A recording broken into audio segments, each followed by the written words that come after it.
Yes, amanya nga bulijjo MD ku Agda Life ya nga tubebaza nnyo mikwano gyaffe mwenna abali mu Uganda abaleberwa eggwanga ababera okubanga mulaba buli kiteekayo ku YouTube channel yaffe okubanga musobola okusubscribinga ate ne musharinga ate ne mucommentinga kyemukola nno kyamaanyi nnyo okusinziira ku mbeera ya Uganda nga bweri data tumanyi wa bbeeyi naye mufe okubanga mukipika nomubanga buli omu afe okubanga akisendingira munne nekibanga kisaasaanira buli omu. So today kino kitundu kyakubiri nga tuli ne muganda waffe METANIK RABONGO nga bwe twabasuubiza titwayogera ku bintu bingi ku bulamu bwa METANIK ku mbeera gye yayitamu mu buto bwe kye twasinga okumanya mu mbeera nti METANIK ayagala nnyo maama era obulamu bwonna olugendo luno olw'obulamu lwatambula nnyo ku maama. So byonna twabyogerako mu kitundu ekyasooka abasinga mwabiraba. Today tugenda kutunulira ku bintu ebyenjawulo METANIK byakoze ng'ovudde ku obwo obulamu bwe yayitamu. Jukira nti twawoga nti METANIK RABONGO twakuma okulaba ng'alina ebintu ebyenjawulo bye twasanga mu kifo twamusaba twakulira interview. So today twagala tumweyongere tumanye METANIK RABONGO yaani ddala paka ne mu kiseera kino waali ng'afuuse omusajja. METANIK RABONGO saba obuze kuba tulaba kwagira live. Abantu kwongera okwoleka feesi zaffe gye muli mu ngeri ate etali ya bulijjo, era nze nzikiriza nti atusobozesezza tuza ku lunaku luno agenda tukwatirira twongerere ddala ddala okutambulira ewamu tubeeko ne bye tusomesa eggwanga ate era nga muyita mu comment ne mu mbeera endala eziringanga ezo naffe tubeeko ne bye tubayigako. Tuli wano ku Rabongo Village. Nesimye nnyo okuba ne muganda wange ono MD. Si kyangu kiddamu, si kyangu abantu nga bano kukyalira ku bantu nga ffe. Bano bantu ba muwendo nnyo, tubalabirako ebintu bingi naye Mukama mulungi babagonza emitima ne babaako n'engeri gye batuteera amagezi agamu oba amalala kusowaanya ffe tubeeko ne bye tubayigirako. Ekitiibwa kya Mukama, neebaza nnyo Mukama nate era nkiddamu atusobozesezza otuuka ku lunaku luno. Sina kyakwongera ku kirala. METANIK RABONGO interview yasooka gyoba gye twasooka okubanga abaagida balaba twalaba obulamu bwo okuva mu buto ne tulaba nti wakulira eri ate ne tulaba nti ate oli makindye obulamu bwonna twabuyitamu bato. Kati METANIK RABONGO abantu abasinga balina ekibuuzo kye bambuuza nga yes mu kaseera ako nga muzeeyi wo yakava mu bulamu bw'ensi eno bambuuza nti walina emyaka emeka kuba twakoma okulaba nti muzeeyi wo tiwakula naye. Muzeeyi wange bwe yava mu bulamu bw'ensi eno nyinza okuba nalina emyaka nga 3. Simumanyi bwafaanana kuba omwana w'emyaka 3 temutaka kwawula n'ebintu byalaba atanatanga bitwala siriyasi. Saamulabako era sina memory n'emu nze gye njijukira ku taata wange. Just kimanyi kiri kimu nti omuntu yenna aba mu nsi azaalibwa omusajja n'omukazi. Kimanyi era ekyamaanyi gange bwe gali nti one day olunaku lwakyanga olunaku olulala ne bazaala METANIK RABONGO n'aba ku nsinga abantu abalala naye ekyo kikola makulu. Ekintu ekikola amakulu y'engeri METANIK RABONGO gy'anaamalirizamu obulamu bw'ensi buno. Taata wange yabumaliriza nga bajjajja wange bazi babumaliriza. Buli omu alina story n'emmaliriza ye naye ya METANIK RABONGO enaaba etya. Ekyo kyenteekako ennyo essira era nze seekubagiza nti saalaba taata saakola ki naye sometimes once in a while nkyogerako nkireetenga obujulizi n'emmere ey'omwoyo okugumya abo bonna abandyekubagiriza mu kkuba eyo nti no si kyekisinga okuba ekibi ate si kyekisinga okuba ekirungi wabula ebyo byonna bye tukeekako engalo ne tubigattagatta ne tubifuula eby'omuwendo nga tuyita mu buweereza bwaffe nga tuyita mu bwetoowaze bwaffe nga tuyita mu mwoyo ogwo ogutafa era ogutawanika bikyusa olugero olwo ne lufuukira ddala olw'enkizo. Ekyobutaba na taata n'ekyokuba ne taata ku bantu abawanguzi era Katonda be yamanya kiyinza okubaako ne wekikoma ate bo ne batumbiira ng'empungu mu bbanga. Ndowooza ekibuuzo METANIK RABONGO akizzeemu kye mbadde mumbuuza. So nga twagala okweyongerawo twagala okumanya METANIK RABONGO nga tunaba kugenda okukanyomera akakaddako twagala okumanya ebbanga eryokuddemu okutuuka wano otubule kukusoomoozebwa kwoyiseemu. nga ggwe? Ayimadi mpise ebintu bingi nnyo era ng'omuntu yenna atuba okubaako nekyaba mu nsi muno naye tewali kusomoozebwa kwensukkulumya nnyo okusomoozebwa kulala. Okusomoozebwa kusigala kusomoozebwa naye ate nze gye ndi okusomooza kwempiseemu kwonna nakufuula emigaati egiriko bulubandi okwongera okuzimba omwoyo gwange n'obulamu bwange. Omuntu atayise mu kusomoozebwa talina kyamakulu kyasobola kukola mu nsi muno. Ate era n'omuntu omu n'emiga nti oyo emaddi muzira amala kutta muzira. So nze mu bulamu bwange okusomoozebwa okwo kwempiseemu kwonna nakufuula abo abazira be nali nina okutugumbula deni bannangirire ng'omuzira. Oba ontegedde? Tegerekese bulungi. So metaliba kubuuza ekibuuzo ekyo mbadde nina ekinyusi kye njagala okujjayo kuba lutasembayo okujjayo nalaba nga oyina abaana b'olinga b'otuusaako obuyambi mu mbeera emu oba endala ng'ate bwe twanyumya sitoole y'omu kutandika walaga nti wakulira mu bulamu obuleetera omuntu omulala oba omulala okuba nti yeekyawa naaba nga yeefaako ng'omuntu personally. Naye ate mu mbeera gye wayitamu yonna eyali embi nga bwe twanyuma mu lugendo olwasooka wasobola ogitaaninga nti ate ofuuka omuntu ow'omutima oguyamba.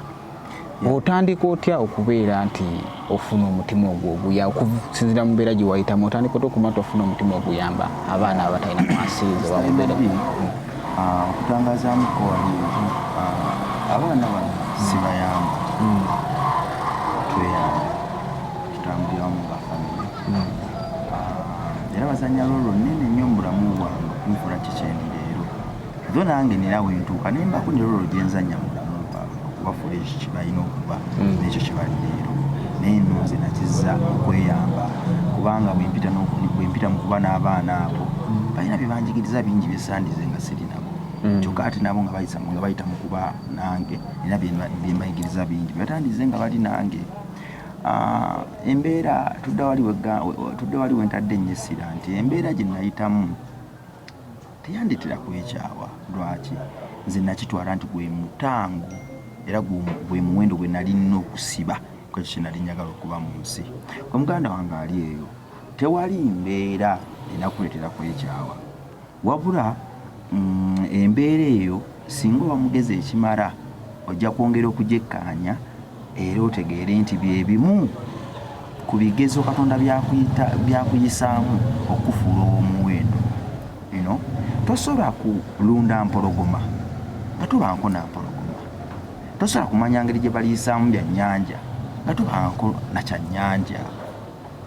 Kati ebyo byonna bye nayitamu kwali kusomooza naye ate nze kunze tekwammalamu maanyi. Lwaki? Tinakizuula nti byebigezo Katonda byampisaamu okunfuula omusajja okunfuula naggwano okunfuula oyo omusajja gwe njagala okuba kubanga singa enjala teyannumako nandibadde essaawa zino sisaasira alumwa njala.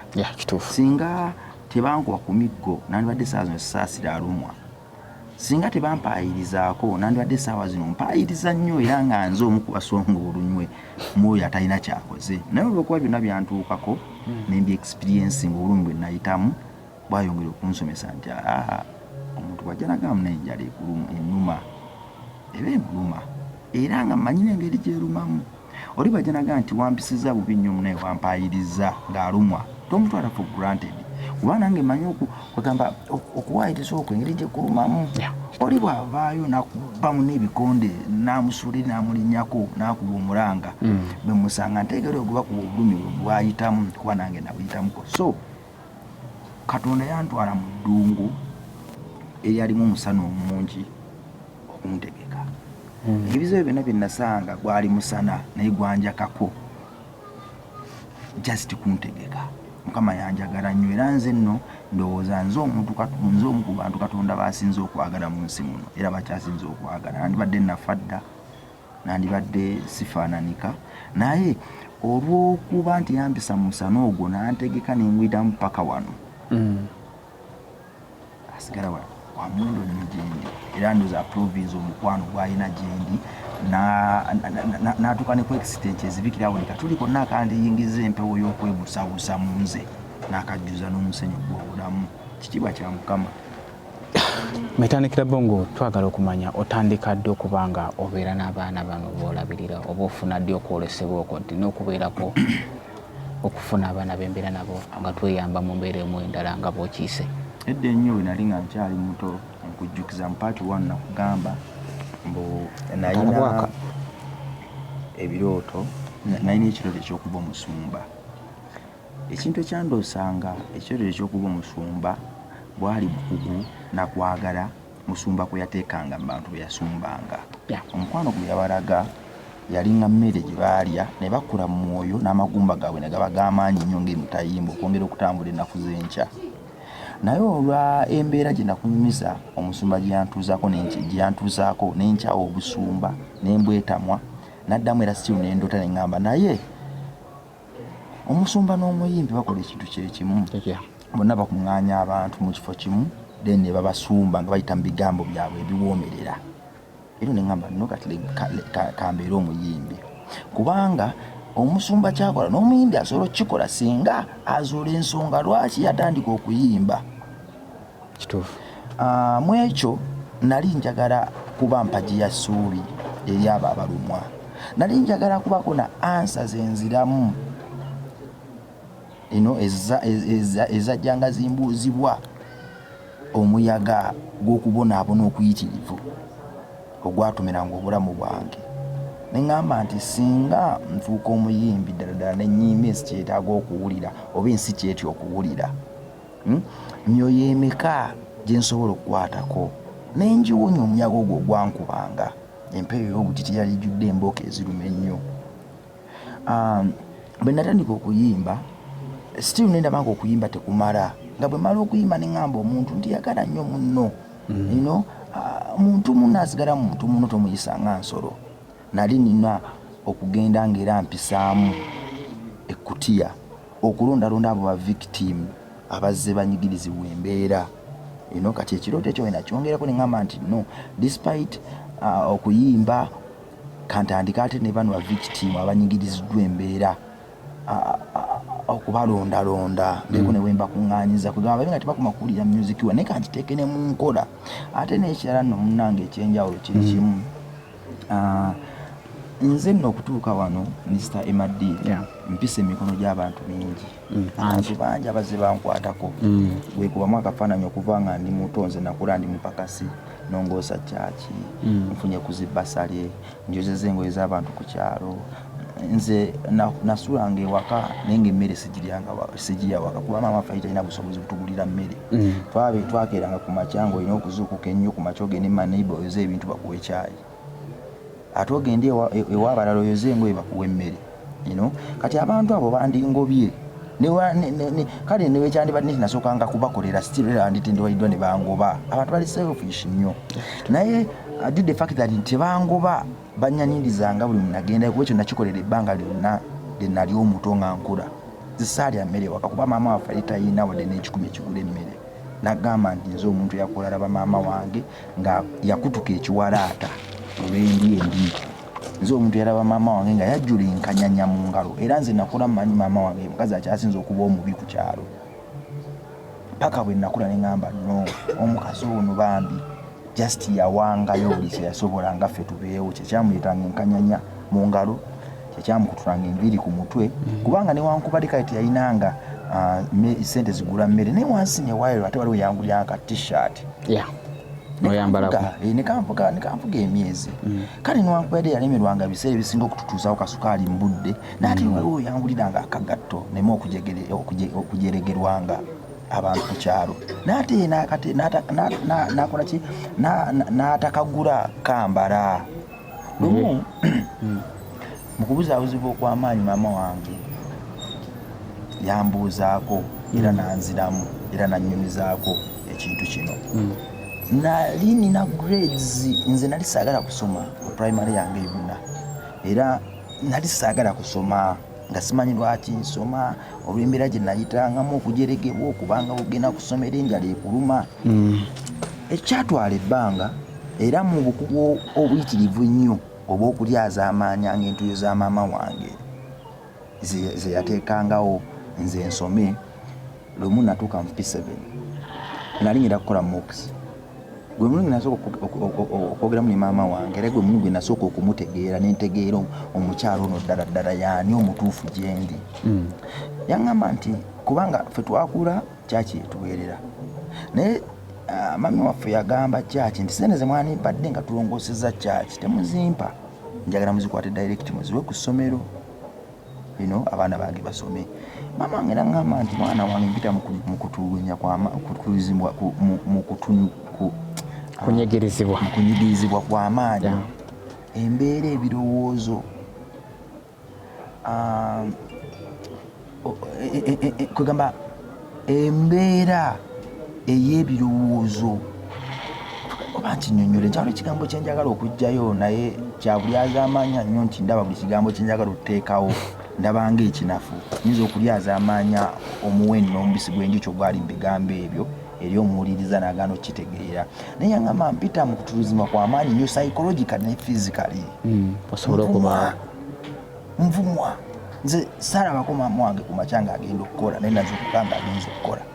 Kyokka ate nange nazuukukanga nnyo ku makya kuba nali nasuze nga njala, nkeere ku makya nnonda ebicupacupa ngende nnonde n'emmere mu butale ndye. Kategeeza maama wange baba yagendanga ssaawa 10 ez'ekiro zinazuukanga 11 kuba zinazuukukanga ngende neesooka emmere mu butale, naye saamulabako ng'azuukuka nze ng'omuto. Nangamba mpita mu kuluzibwa kw'amaanyi nnyo, mpita mu bulumi bw'amaanyi nnyo, njagala ggwe oleme kubanga nze bakazi bannange bansekerera, bampita buli mannya agakyasinza okuba amabi mu nsi muno naye ngagumira siru ne sitawuguka nga kitengejja ku mazzi nenkomawo gy'oli. Naye ekisinga nza okuba sikuwa bintu bikyasinze kuba bya muwendo byewandyegombi okuba nabyo mu nsi, naye ate akakatini ke nnina sina lunaku nalumule nekweka nenkalya. Njagala nnyo nnwane neme kubanga ggwe, njagala nnyo oleme kuba njagala nnyo nnwane oleme kubanga nze nvumwa. Buli omu ampita buli ate nga kyali kituufu kubanga ffe twakula ewaffe bayitawo kayumba akabi, era ewaffe waali nga ndagiriro nti bwetukaali kayumba akabi ng'okola ki ng'onkubira essimu kubanga yali endagiriro. So obwavu bwatuma ne tufuula endagiriro. Maama wange naŋŋamba nti mpaayo buli kye nnina, si lwakuba nti nnina naye neefiiriza n'akakatini ke nnina. Mwana wange oleme kubanga nze nvuma nsekererwa, buli omu ansekerera, mpitiddwa buli mannya mu nsi naye nga mu ekyo kyo sina lunaku na lumwe nali nnyinze nesitadda gy'oli. Njagala nnyo nkuwerere osome oleme kubanga nze. Maama bigambo byaŋŋamba nayongera okumutegeera, nentegeera lwaki nsoma, nampa n'ekizampo kubanga ddala nange nali ntuuya maama wange neŋŋamba naye mukama maama muna wampoono, nga ndaba alina enkyakya mu ngalo, nga ndaba ayambala bubi, nga ndaba mukyala atalina abakyala balala alina ekiwalaata mu mutwe. Ekintu ekyo byakiŋŋamba obwongo bwange bwabikkuka, neŋŋamba ekitegeeza omukyalo naali bwati lwakuba nze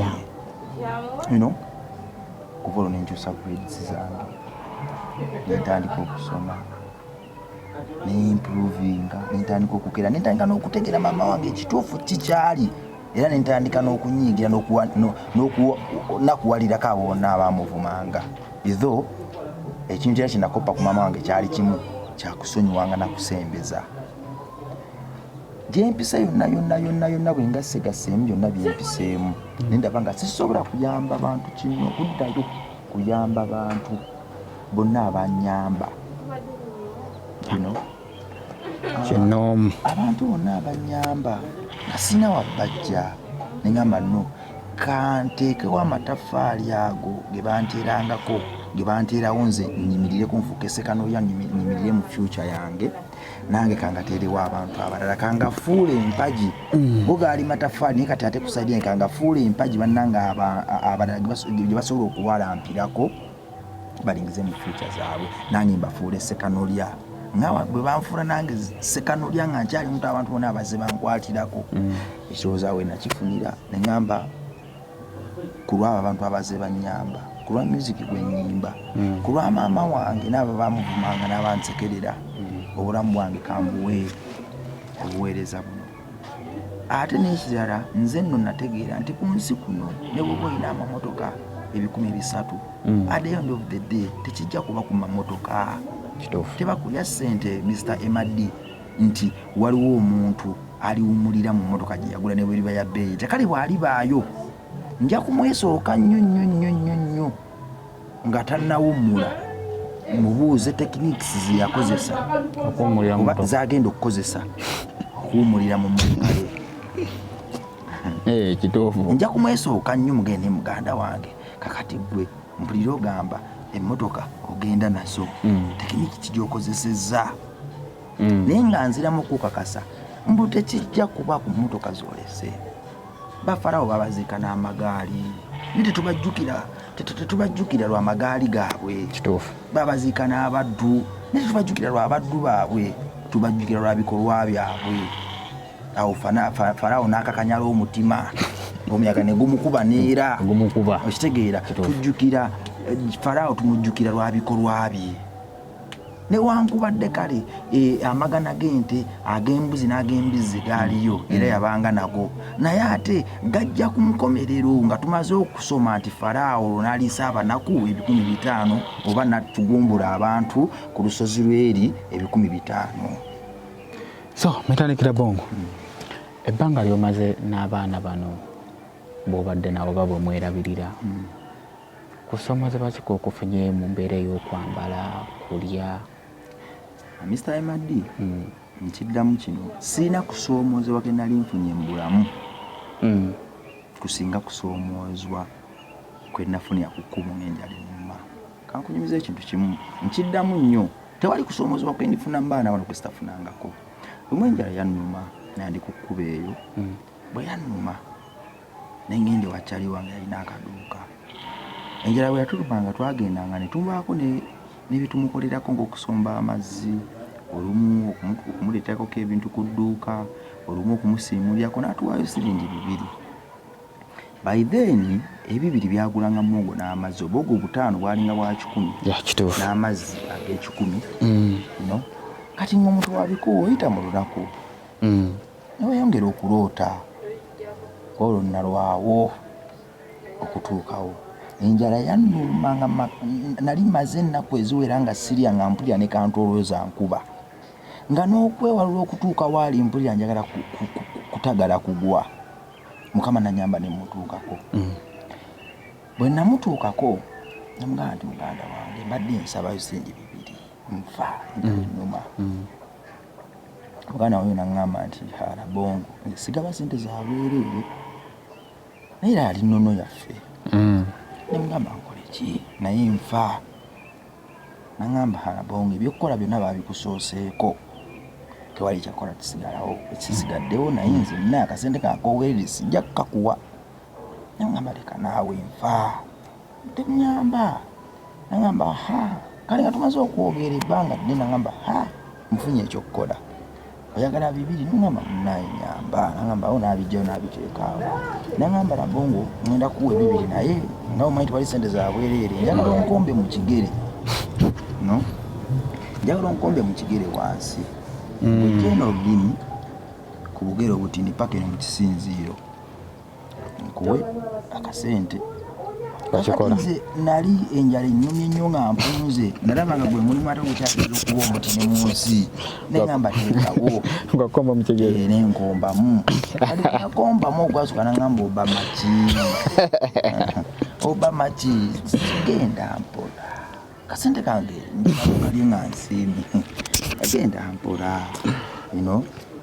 neŋŋamba ngende mpola nti ye nenzikakkana era nemukomba mu mpola. Bwe namaliriza n'ajja ekyebibiri waliwo yali akitadde n'akimpa. Neebaza Mukama nti mwana we teyandyaza amaanya bwe namala okukola omulimu yansasula. Ate ne bwe nagukola kyantwalira ebbanga okukirowoozaako n'okukitegeera obulungi gaayo kye yankozesa. Naye mu ekyo era saamunyiigira wabula nga bw'eri enkola yange nti nzirira egyo emizinga abantu gye batya obukambwe era gye batenda obusagwa n'okuboggola. Nze ne concentratinga ku bulungi obwo obutini obugirimu n'engifuula egy'omuwendo. Ekintu ekyo bwe kyambaako nze nno kyanjigiriza nti mu nsi tewali kintu kya bwereere. Kituufu.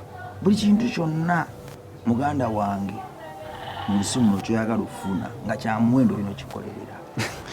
olugero lwa METANIK Rabongo lukyali luwanvu naye nga twebaza mwenna abali ku Agda Live abali ku abatuwatchinga live essaawa zino abakomentinga mwongere okusharinga kuba bingi betyabaleetera nga tugezaako kuba inspiring okubanga mufuuka ekyamaanyi mu nsi nga METANIK Rabongo kyafuuse essaawa zino. METANIK Rabongo twabe ku lugendo nti yawo tugambe nti tolina kusoomozebwa kwonna kwofunye okusoomozebwa nkufuna naye sina kusoomozebwa kwendifuna kusinga kusoomozebwa kwo kwenafuna nandi ku luguudo ate nekyala Mr. Emadi si w'amaanyi just ndi omuntu ng'abantu abalala agezaako okulabira ebintu mu ange endala abantu abalala gye batabirabiramu siba nko w'amaanyi era seegomba kuba w'amaanyi wabula nsaba nnyo Mukama anfuule munnyeenye mulisize bannange abali mu kizikiza era n'abo abawulidde ekkubo bantunuulire bangoberere batuuke mu kkubo ettuufu. Njagala nnyo okumulisiza bannange, njagala nnyo okuba emmunyeenye ey'enkizo. Saagala kuba wa kabi, saagala kuba kyenjagala kiri kimu, njagala mbe example nnungi eri bannange. Just kyenjagala mu nsi. Sikolera kuba wa kabi, sina gwe mvuganya, sijja kgenda na bwa kabi. Tewali kya kabi kyendituukako nga tekibangawo. Kakati nno munnange siwa kabisi sibyegoma na byegomba nenjagala nnyo mbe munyenye y'enkizo eri bannange abalala kyekirooto kyange. Kati abaana bano like okubeerawo nabo nga mwerabirira nga bw'okyogedde kikyogamba nti abaana bano bansanyusa mu mbeera emu bweti byogezaako okubayigiriza oba obulamu bwemutambuliramu nga muli mwenna kuba omuntu ali eyo ayinza okukiraba ng'ekintu ekizibu nnyo okubeera n'abaana boba nga tobalinawo kakwate naye ate nga gobafuniramu essanyu katwagala tumaye ejjoyo egyofuna mu baana abo ng'oli nabo. Omanyi nze nganze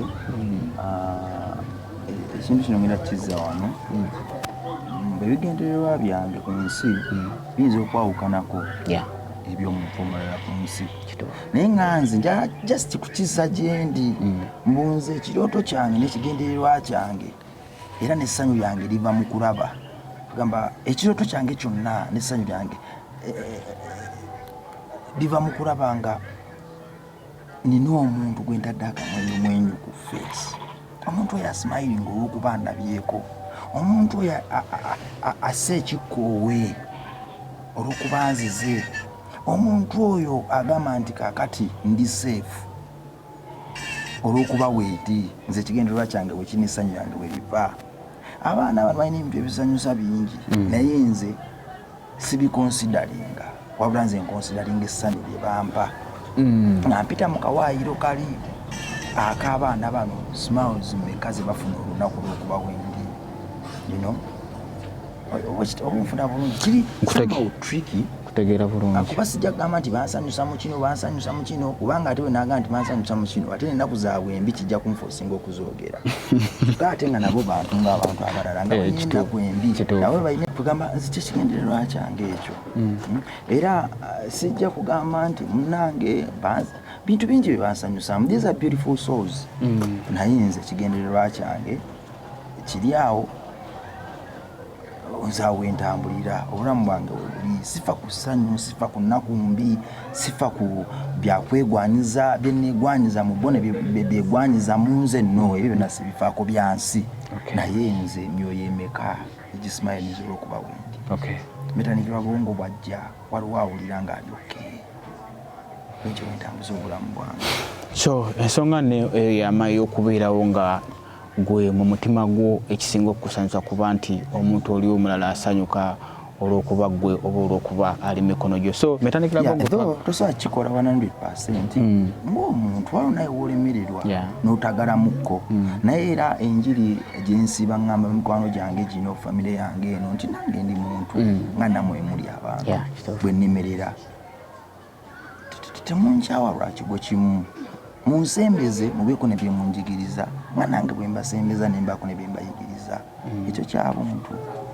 So METANIK gamba twagala okumanya gundi abaana bano bobeera nabo ziti bale bana nga bameka bogezaako okuba ng'obeera nabo baise just a foundation nafosinga okukola nali sikyagala nze bino bye nali nkola buweereza bwange naye olwa protection kubanga waliwo amateeka byotambulira nago bwe tunotambulira mu nsi yaffe nalina okuwuliriza starting foundation Rabongo Charity Foundation okwongera okuba safe oba munaye buli otambula olugendo lwonna ne luba lulungi tutya nga teruli mu mateeka etteeka bwe likukwata oyinza obutaddanga so Rabongo Foundation eno Charity Foundation abaana abali active mu kikomera muno tuli abaana right tuli 56 naye ate waliwo n'abantu be tutuukako abali mu maka nga bali tebatuuka na wano abakadde bateesobola abaana bateesobola gamba obuweereza obutugende situbugaziya mu ngeri eyo so nyinza okuba nga bwekirwamuninga okukyonna ntambulira mu bantu nga 15 naye ate nga nze nno ekirooto kyange kyakuwummula nga mpezeza abantu 1,000 abali wansi wa mbuleera yange nga tebali bubeezaawo nga mafunfugu naye nga nabo bafuusa abantu ab'enkizo abasobola okusaasaanya enjiri eno gye mbasaasaanyaamu eri bannaabwe abalala omanyi omuntu asobola okusomesa obusungu bw'ennyanja n'abukumalirayo mu butuufu bwayo yoyo omuvubi agisiibako omuntu yenna atasiiba ku nnyanja kizibu nnyo okusomesa ennyanja ne bw'aba yagisoma mu bitabo era watuuka n'alimba naye oyo agisiibako n'agivubirako n'agyebakako n'agirowoozaako n'agikeererako bw'atandika ogikusomesa ebigambo biba biwoomerera nga kugamba omubisi gw'enjuki ogulibwa mu Sayuuni METANIK Rabongo twagala kumanya kati nsoboleke kyekintu kyegambye nti tuba tukyali wali sorry abantu bano mbadde nkunyonya nsagala bebanga mafunfugu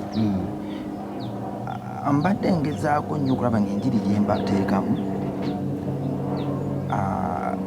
making sure nti etambula nabo nabo bwe baligula bagisige mu bannaabwe abalala kubanga nze nzikiriza nti omuntu eyava ku street ategeera nnyo street kid omuntu akulidde mu njala empitirivu ategeera nnyo enjala eruma munne kyova olaba nze tageti yange y'abantu 1,000 bwe ndiwummulira awo abantu 1,000 bwe balisaasaana ne bagenda mu nsi eyo gye ndibaleka kale aliba omunafu ennyo alifunayo abantu 10 baalitambula nabo naye at least tunakiwa emyaka 5 nga nvuddewo osanga tuli bakale n'ensi eyo gye tuyayaanira tuliba tugikutteko ekitundu era just nsaba Mukama ansaasire ekirooto kyange ekyo kituukirire nga sinawummula so METANIK Rabongo kati omuntu yenna yandibadde yeetaaga okuba nga akuyambako okuba kati kino ekintu kiringa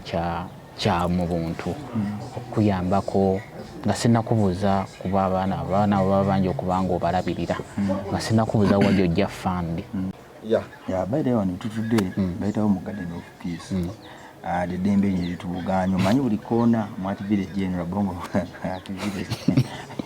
tokyesossa ate twagiwa erinnya kati wano ebiseera ebisinga bikitutabukako wetujja ne tumala ensonga zaffe Garden of Peace wala omukulu w'omutuba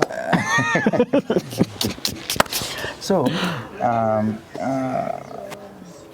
nga tudda ku kibuuzo kiri kyombuuzizza sorry enjiri gyetusaasaanya wano y'abaana bano bayigiriza kwekolerera abaana bano waliwo erinnya ebbi eribadde ligenda nga lisiigibwa abaana bano abantu abanoonya okufuna ebyabwe abantu abaagala okufuna amagunju agagagala okulya gatukene ku extent eri ensigo gye gandisize ino abantu abadde bafudde bannaabwe enkwaso naga nti bwenfunayo abantu bange abayiika eminnyira 5 bamaze okugaggawala so awo nno wetwayimya neŋamba nno kati enjiri erina okuba ekuteerwa mu baana bano yakuba kima ku luguudo kubaleeta wano ku Rabongo Art Village under Rabongo Charity Foundation kubayigiriza kukola wano tukolerawo art tusiigirawo ebisiige bangozi zino ngeno gye nnyambadde mu bulago eno ngenda gikwa nga tonnagenda gyambala olire how compatibilities abaana bano bazikola tukola obutebe obw'omu compounds tusiga pots obutebe tutuddeko ffe ababukola saba nawe bwe tuba fishinga ne tubajja eyo tubayigiriza okukola ebintu bino ekigendererwa emabega w'ekyo ki twagala tumenye omuzimu guli ogw'omufiriko kulowooza nti ye okufuna mu byensi mulina kuyita mu kusabiriza. Twagala tusetinga example ennungi eri bannaffe nti abaana abo golabanga ayika amalusu golabanga ewalwa omulema atalina kyasobola kukola asobola okufuuka ow'omugaso singa omuzuula ate nomanya nti naye muntu ng'abantu abalala abo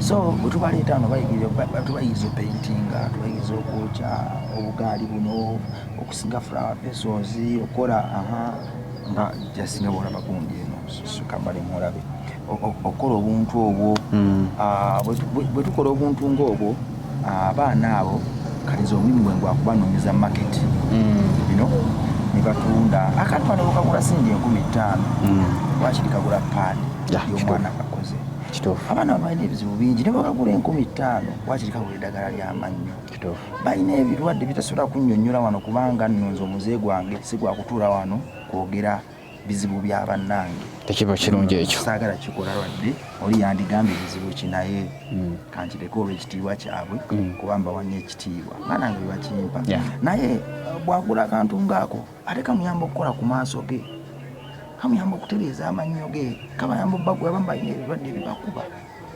nga byo byafuuka kitunutunu ku bulamu bwabwe bwagula akantu kano kagula 15,000 naye ate kagula eddagala empeke bwe baya 10 buli kanaku kaba kamugulidde empeke 5 ye wiiki eba eriddaani so tuyita faani zonna tuzifuna mu kukola bwetusiiga paints zaffe portraits ng'ezo zolaba ku screen awo obutebe flower vessels biki byonna byonna omuntu eyeewaayo n'atutuukako nga takoma kukula beauty naye n'agula ffe purpose yatubeezaawo twetyo tufuna tetulina nnyo omuntu tetulina sponsor simanyi bakyannenya okufuna ate sometimes niwemba ngezaako bafuna ndaba nga waliwo kyenfeekinga balina ebizibu bingi byebaagala bakuwulire ng'oyogera ate byesaagala kwogera ate sijja byogera ate n'ekirala nze nsuubira nti abo bonna abadonatinga nabo bantu nga ffe so let us start with this tukikole tukiguse naffe tudonatingire abalala waliwo mikwano gyange giŋŋamba nti metaniki ojja tuweyo ku bazungu b'olina nali nkisimikidde nga bajjambagamba nja kuba wanga saagala bannyonnyola naye baganda bange nze muzungu gwe munoonya nze muzungu wange nate bwe beetaaga muzungu tebeetaaga kale eyo nze muzungu wange gwebanoonya ate bagala simanyi ndowooza abafirika ndowooza abafirika eyo gyebagiafirika bamuwa buwi kimalamu amaanyi muganda wange emadi abantu abali mu nsi ensava bweti abantu abalima emmere okuva mu January ne bagikungulwa paka mu January balowooza batya nti abantu abava eri mu bise ebirimu ebirungu ebintu ebise ebirimu omuzira ebise ebirimu omusana ebise bannansi bakozesa amaanyi mangi nnyo okubibamu n'obulumi bungi nnyo balowooza batya nti ate abantu abasobola okujja ate ne batuliisa eno emmere zate nandibadde ndowooza nti ffe abali mu nsi ensavaawo ya Nepal ffe abalina okulabirira abantu abo ne simanyi muddugavu ngeri gye yanafuwamu kufuna ndowooza eyo nga yalowooza nti okuyamba omuntu olina kuba na muzungu okukola ekintu olina kuba na muzungu okuwa olina kuba na muzungu bakimbuuza nnyo nanimeta tosobola kuba na wantu wanyirira bwe watyo nga tolina bazungu baganda bange nze muzungu wange nze muzungu wange era abaganda bange bazungu bannange bendi nabo wano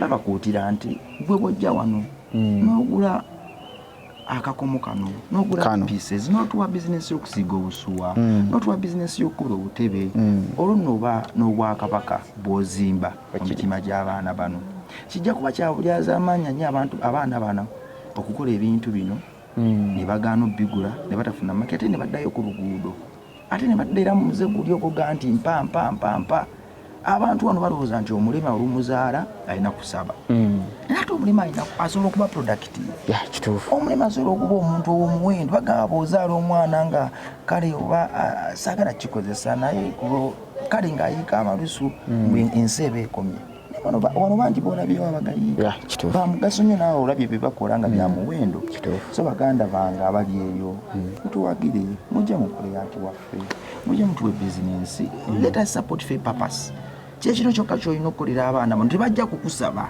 era nze bw'oba oyingidde geeti awo tolirabayo wano mwana n'omu agamba nti mpa ekikumi no kituufu tukiraba bamanyi nti kola osasule era enjiri gye mbawa wano gye tubawa ng'amata abaganda bange nno we are special tebalina tuwa tulina kukola na mikono gyaffe ne tuyigiriza ne bannaffe abalala okukola ate tulina okukola the end of the day tuwe ne bannaffe abalala kituufu so abatulaba mwenna ensonga eyo ndowooza METANIK Rabongo nga agiggusizza bulungi atugambye obuyambi si kyensonga enkulu gye basimbyeko essiro okuba nti bayambi wabula beekolera ebintu bonga bwe mulabe byetusanze wano kwati village abula babitunda ne bafunamu ssente ate esobola babeezaawo naye weewaawo obanga oli eyo ng'olina engeri gy'osobola bayambamu okuba nga batunda ebintu ebyo bakola well and good kisoboka okuba nga kiwa ekifaananyi ekirungi na n'omulimu gwa METANIK Rabongo okubanga okuba nti ayamba abaana bano gusobola okuba nga gutambula mu maaso okutumbula ebitone byabwe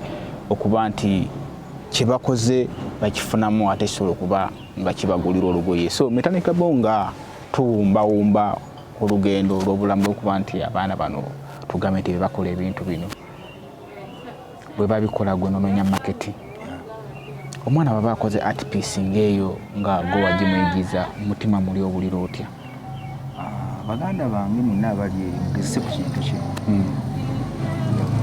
oba nkinyonnyole nti olina omwana nina omwana oli muzadde fakiti sirina mwana okuba omusajja tagererwa nzaalo nina abaana essanyu maama lyawulira ng'omwana we asimbudde ekigere ekisooka ayolekere gyali era essanyu lyempulira ate siwulira nga nze wabula lyerisanyu lyempulirirako eggwanga lyange kuba tuba tufunye omuntu ow'omugaso omulala yayongeddeku abo ab'omugaso abali eyo so baganda bange tetuli wano kusaba wabula mbakubiriza bajje bagule ati ono fepapasi tuzimbe obwakabaka buno busaasaanira ensi mulekerawo osaasira abaana bano tebeetaaga kusaasira no naye bwakulaga nti alina kyasobola okukola tetulinda kintu ekyo kubanga kiri perfect okujja okumubudaabuda omwoyo gwe n'okumulaga nti waawo tujje tusapootinge tuyimireewo ku lulwe akule kubanga nze nno kyensuubira kiri kimu mbu buli lugendo luba ne sitaati waliwo buli lugendo lw'otambula era lw'otandika okutambula luba n'ekigere ekisooka tetulinda kigere kino kisooka kutagala nnyo nga tulaba tujje tukisapootinge paka nkomerero tumanyi nkomerero bweriba naye nze nsuubira nti lwokwata munno ku mukono ng'atandika era ku mukomerero wabawo ekyenjawulo naawe ekyofuna waliwo akanyomero ke nateeka wano kwati village eno bakayita art for charity buy for charity kati mwe nateeka waka w'abaana abo bonna ababwe batyo benjija ku street abamu nga tebalinganga ffe abamu abali mu version endala special nateekawo akanyomero ako era bw'oba oguze paint eyo eba signed ebako eba ne sign eyo nti art for charity ekintu ekyo nakikola okwongera okunyweza amaka g'abannaffe abalala owulira otya ng'omwana we akuze alaba paint eyo mu nju ng'eriko ekigambo ekyo naye n'ategeera nti taata one day akyalako ewantu wano n'abako ne katayamba gwe yagulako art piece eno n'agitimba mu nju ekyo nakikola okwongera okusaasaanyiza omukwano mu nju z'abannaffe abalala badde batuli ewala ebe awa gye tali kuweebwa muntu yenna okitegeera art for charity tutimbeko akantu ako mu nju zaffe omwana waakule ng'amanyi nti one day ku lunaku luli lwe saalaba taata yesu n'abako n'omunaku bwe yakyalira ensonga nno eyo nkulu baganda baffe nga bwe mugiwudde METANIK Rabongo waje kansubire tujja genda okuba wano nga muganda we kazibwe Philip ali ku kamera nga oguze art for charity kuba omukulu wage bw'ogula ati oyo oba oyambye omwana ono ati gwabakoze ate naaba ng'afunamu ekirala so METANIK nga tugezaako kubanga atumbawo mu olugendo lwaffe luno twagala okumanya ani atandika ati kuba abaana kyensinga omumanya bazze basanze waliwo akola ati ono ani amukola kuba mubuzi kino ekintu tetunnyanyumyako ku ati naakolebwa wano natandikawo kuba nali musizi wa bifaananyi. Okay. Nali nnyimba. Wali musizi oba oli musizi? Before nga sinatandika njija nga olugero luno lukugattira. Nali nnyimba nennyongerako ekyokusiiga ebifaananyi. Okay. Ng'omukugu yenna nendaba nga ekyokusiiga ebifaananyi tekijja kumala. Kubanga abantu bangi nnyo abawummudde n'ebitone byabwe naye nga tebalina ngeri gye babitadde ku ssowaani nsi biganyirwamu. Okay. Ne ŋŋamba no, let me start this art village. Ekigendererwa kyange kyekiri kye nagambye nti nayagala okubaako n'ekimu eky'ekkumi kyentoola nkiddize buli muntu eyanyamba naye nga sifunye muntu oyo kinnoomu. Ensigo gye bansigamu ngikwate ngisige mu bantu abalala ku lwa Katonda wange n'abantu abo in their memories.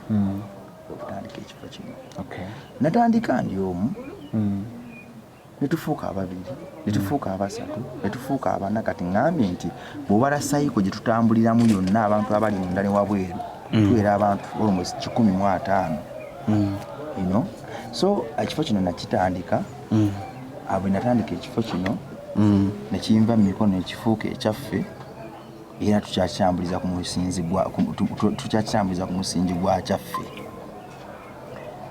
nga Mukama embeezi waffe kijja kufa ku kyaffe kifuuke ekyensi yonna. Nga n'omuzungu bw'aba ali eyo Bulaaya gy'ali agamba kagendeko Rabong Art Village e Uganda ne Uganda. Tulaba nga engeri gy'oyogeramu okusinziira gye tuvudde weesigama ennyo ku ddiini, ate era ng'eddiini yakusindikiza n'ekuza ate mu kino, ate era wasigala ng'era oli ku ddiini ng'ogiyimiriddeko. Kansuubire nti n'abaana bano ofuba nnyo okubanga batambulira ku mulama gwa ddiini, oba waliwo ekintu ekirala awo oba ng'obatambuza mu ddiini oba kino tukitegeere. Nandibadde nafadda naye ebbanga lyonna lye nali ku street waliwo ebintu bye saakolanga nga ne bwe nali ngenda obbikola omutima gwange ogwakakkanyizibwanga amasannyalaze ge nawuliranga okuva ku lulimi lwa maama wange. Olwa Katonda mulamu, Katonda ali naffe, tumusabe ennyajja tutaasa. So era nno ekyo okuva mu buto kyandaga nti eddiini kyekyobugagga ekisookerwako mu nsi muno ng'omwana tunamusomesa. Kyekyobugagga ekisookerwako mu nsi muno ekisobola okuyamba abaana baffe okuwangula ebizibu ebiri mu yeekaalu y'ensi. Bw'obadde oyingira wano abamu balabe nga basiibula bagenda ku kyaki buli lwaggulo. Ekintu ekyo kibateekamu nyongere okubayamba okukakanya emizima kwamba street kid baba violent. Kituufu. Eddiini ndowooza ate naye bandikusambidde ku geeti awo nga bakayingira. Naye eddiini kyekintu kyetusobola kwebeera. Omuntu yenna omulamu kyatasobola kwebeera. Kyekyobugagga ekisooka mu nsi muno nga omwana tunamumwa kusoma kikomu ekirabo ky'eddiini aliita mizibu ebiwuluguma ng'empologoma enjala z'eruma ebiba nga byangu nnyo. Tegeeza abaana bano balokole? Si balokole. Nyinza okuba nina kyenzikiririzaamu naye nno wano engeri gye tuli abangi ate nze nzikiriza mu bwongo bw'omuntu yenna mu nsi muno buli omu akkiriza mu kyayagala. Kati bano abagenzi bagenze kukibula ku kyaki y'abalokole. Tulina abasiraamu, Saara musiraamu, tulina abakatoliki, tulina n'abatanapiikinga ddiini nga ye agamba nti eddiini sigitegeera bulungi. Eno nga ye agambye nze papa eddiini sigitegeera. So era simunenya waba kinkakatako okutuula naye wano ensonga zange paka emukkiriza ategeere ekyo kyenjagala ategeere. Si byampaka naye at the end of the day naffe tulina okulwana okuba akabonero akalungi okwagaza bannaffe enjiri gye tubawa. So METANIK Rabongo olugendo omuluwulidde bikyali bingi naye kyensinga mu METANIK Rabongo ebiwumbye mu shortcut nagezaako batuusaako olugero lw'obulamu bwe nga bwe lubadde naye nze kinsanyusiza nga nze Emadi nti yasobola okutandinga obulamu bwe yeetamu obwali obubi ennyo n'abutandinga ente okubeera joyful eri abantu abo abalala abali mu kunyigirizibwa. Weewaawo abantu abamu kiyinza babeerera ekizibu ennyo okukyusa obulamu bwabwe obujja mu mbeera gye baayitamu okuba ate nga balufuula abantu abalo kubanga babwenyumirizaamu. So METANIK Rabongo tukweyanza nnyo olw'omutima ogwo era genda maaso n'omutima ogwo okuba nti oli musajja wa byafaayo. So twagala okumanya nga tuwumbawumba METANIK Rabongo mu bbanga ery'emyaka nga 5 osuubira okuba ng'oli mu kifo ki mu bulamu bwo muwere sekulation kubanga abaana bano batuusizaawa wabula nze kiyendererwa kyange kiri kimu kyakulaba nti siwumula nga bwe natandika era emyaka gyensanga nga bwe natandika sina we niraba nze nkozesa buli lunaku olukya mu bulamu bwange ng'engabo ey'omuwendo yakolebwa mu mayinja ga zaabu ne siriva okwongera ofufugaza obukyayi ettima n'obunafu n'okuwanika mu mutima gwange buli lunaku olukya ndwandulinga bwe ntyo so sina pulani ya myaka 5 obulamu bwange nabuteeka ku day to day life nze buli lunaku olukya ndaba nga tonampadde omukisa omulala okutereeza ensobi zange zempiseemu emabega ndaba nga Mukama ampadde omukisa okwongera okubiikima omukono gwange eri oyo alumwa so sina pulani ya myaka 5 nze nkola bukozi buweereza bwange naye nga mu ekyo ekiruya kyange kiri kimu kyakuwummula nga waliwo omwoyo kale ogulyogera ku ssaawa yange esembayo nga banteeka mu ttaka nengulya nga guyayana kugamba nti oyo kaavuddewo obulamu bwange buwedde oba singa teyali oyo sandibaddewo oba kale singa nawulira byaŋŋamba nandikyusiza obulamu. Mukama akuwa omukisa. Baganda bange temuwanika, baganda bange temupowa. Ensi erimu ebikemo bingi naye tewali kikomo na kimu kigenda kujja nga kipya mu bulamu bwo. Basulemani babiyitamu, ba David babiyitamu, ba Nabi Muhammad babiyitamu, buli omu yabiyitamu. Sitaani atomera oyo wannaggwano. Sitaani tatomera muntu munafu kwoleda abamuyina mu mikono gye ate na kyamwetaaza. Oli owekubagiza loni zikuli bubi, oli owekubagiza abaana bakuli mubi, kimu kikusobedde ya sitaani gwe bw'atagetinga akuteeke wansi kubanga amanyi obusobozi bw'osinga oyimuka. Lwana nnyo oyimuke, fuuka ow'omuwendo era aba amayinja ago aga zaabu gw'oyagala okufuuka. Gwe kennyini geewagalire ogateeke mu mutima gwo era ogeetolooza olubiri lwo ng'oyita mu butapowa. Togwamu maanyi, yagala nnyo ensi yo, yagala nnyo baganda bo. Weewala okusosola abaana ba Katonda ng'oyita mu madiini, mu mawanga ne mu nnyambala. Abantu abamu bagagga nnyo lwako Katonda agenda bambi n'asooka abambaza ekkooti eziddugala. Kati omuntu yenna omunafu olwo n'agamba nti olw'okuba bambadde ekkooti eziddugala nabo baddugavu nnyo era baavunye ekisa ekyenkanidde awo. Si bwe kiri baganda bange, bantu bangi nnyo abali eyo naye nga bagagga. Tokonsidaringanga makooti banno ge bambala. Abantu bangi bababbye olw'okuba balabye abantu abasibye ebikalu n'embute ne bagamba musajja wa kitiibwa. Nadda ekitiibwa kiba mu bikolwa byo, tekiba mu nnyambala yo. Ekitiibwa kiba mu ndowooza yo. Obuvunaanyizibwa buba mu bikolwa byo na ndowooza yo. Abafirika tulekerawo okulowooza nti omuntu ayambala ebitaayi yaba obuvunaanyizibwa. Kyovula abannyinaffe bangi nnyo bamaliriza nga bambi obulamu bulina bwe bubanyigidde ne baganda baffe bangi nnyo. Tulekera okulowoleza mu ngoye. Nafunako challenge emu waliwo essomero lye nali ngenze okubuuliriramu abaana. Omwami oli waliwo abaali bangoberera kati ng'omu tamumanyi ddoosi. Nagenda nyambadde jiini yange, ntaddeko akakoofiira kange, ndi so simple nga bwe ntera okuba I don't fake life. Omusajja yakonfesinga nga sheewedde. Naye n'agamba ba staff member n'agamba naye tutomedde. Laba omuntu gwe tuleese okuwulirira abaana. Laba bwafaanana. Ye yakonfesinga ajja n'akonfesinga. Bwe nava mu mmotoka nga nyenze ne Mavini wano mukaana kato. Nga we n'omuntu yali atuvuzeeko awo. Ne yandolinga abaana abo. Abaana abo nayogera nabo okumala essaawa 2. Ku byafaayo by'essomero eryo noza na breaking records ezitaliddamu ku breakingibwa. Nayogera nabo okumala essaawa 2. Tewali mwana yafuluma kufuka wadde n'ogenda okulwanira obuugi. Essaawa 2 abaana baakaaba. Abamu ne mbalaba nga basimbye n'amaaso. Essaawa 2 era bwe namala abaana balinganga abayanyiriza zimalayika ezivudde ku lugendo okukomawo ewaka.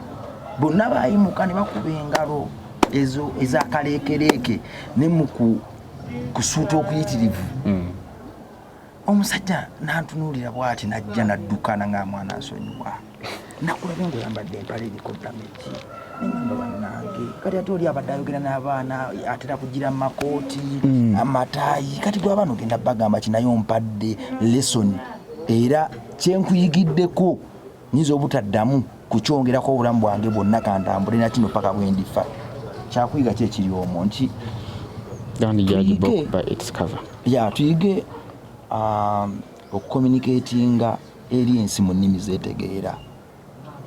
Ensi kati yakyukamu. Okaka omwana okutuula mu maaso g'omuntu ayambadde amakooti amubuulirire naye nga taata waakuba maama we buli kanaku akubira mu kooti. Egano egy'okubuulirira omwana ng'oleda alina bias ku kooti. Omwana walaba minisita abbye ssente z'enguudo abalwadde basiriimu azibbira mu makooti. Kati omwana ng'alina bias ku kooti agamba abantu bano singa tebabba ssente za nguudo taata terandifudde accident. Nga bw'olina bias ku kukoola ina white. Nga gisonyiwa kwatira. So tuyiga okucommunicatinga eri ensi nga tuyita mu nnimi zeetegeera obulungi. Bagana embaagaliza omukisa mwongere okugoberera Agida Live. METANIK Rabongo live buli wamu ngene ku platform yange YouTube channel yange. Following abaana bano omulanga mukube. By the way abantu bonna abaagala okutusupporting basookera ku 0700 346827. Giddemu ng'otunudde mu kamera za Agida Live. 0700 346827. 346827. Totuwa jangu reach out jangu ogula obuntu buno akakomo kano kankomi 5 naye kasobola okulira omwana pampa mwagazi okukola omulage nti wa mugaso olwo naawe osimbe empagi ennene bwakabaka bwa Katonda Mukama bakussa. Bana mwena abadde batulaba ku Agida Live ndowooza olugendo lwa METANIK Rabongo kyensinga omumanya buli omu aluwedde bakiyita okuggwa ennyalwe. Tugezezaako kubanga tulutuusa ku ntandikwa y'enkomerero naye kansubire nti buli omu olabye ofunyemu ekyokuyiga ofunyemu n'ekyosobola okunyumiza muwalawo oba mutabani wo oba mukwano gwo oba oliawo nekikyusa obulamu bwe. Twebaza mwenna abali ku Agida Live abatulaba okuva ne wano mu Uganda. Ntumirako nnyo mukwano gwange Maria Nasubuga eyita Maria Haselefa. Webale nnyo kubanga buli kyetuteekayo kigoberera atengera okiraba. Amannya mbagamesigadde nze Emadi naye nga kyensinze okumanya nti METANIK Rabongo abasabye nti wabaawo omuntu ali ayagala okusupportinga METANIK Rabongo Charity Foundation osobola okujja n'ogula ebintu abaana balina wano ku charity bye bakola n'oba supportinga mu ngeri okuba nti ogula ebintu bye bakola. So ekigendo tebeetaaga nnyo ssente okuba donating naye beetaaga kubanga reaching out you buy the what they do bye bakola okubanga ogezaako kubanga otuusa obuyambi gye bali. Agida Live, subscribing Agida Live, the first online TV in Igomba is Agida Live. Tega Agida Live, subscribing Agida Live, the first online TV in Igomba is Agida